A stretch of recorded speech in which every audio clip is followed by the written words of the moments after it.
ஃபுல்லா கம்ப்ளீட்டாவே டிஸ்மேண்டில் பண்ணணும், எங்களுக்கு வந்து ஏர் சர்க்குலேஷன் கிடைக்கணும் அப்படின்னா இந்த front glass door, rear door, side panels நாளையும் ரிமூவ் பண்ணிட்டோம்னா கம்ப்ளீட்டா ஒரு 4 போஸ்ட் ஓப்பன் ரேக் ஏவி ரேக்கா இது வந்து எடுத்துடலாம்.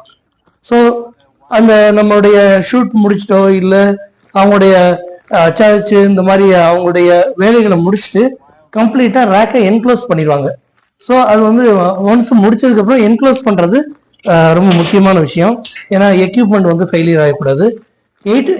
எக்யூப்மெண்ட் எல்லாமே அவங்க வைக்க போற ஆடியோ வீடியோ மிக்சரா இருக்கட்டும், எக்யூப்மெண்ட் என்ன எக்யூப்மெண்ட்னாலும் அவங்க வைக்க போறது இந்த மவுண்டிங் ஆங்கிள் வைப்பாங்க. ஒருவேளை இஃப் இட் இஸ் இந்த மவுண்டிங் ஆங்கிள் அவங்களால வைக்கிறதுக்கு ஆப்ஷன் இல்லைன்னா இந்த ஹை ரிஜிடிட்டி ஹெவி டியூட்டி ஷெல்ஃப்ல அவங்க போட் பண்ணிடலாம். ஸோ எக்யூப்மெண்ட்டை இங்கேயும் இந்த பிளேஸ்லயும் வைக்கலாம்,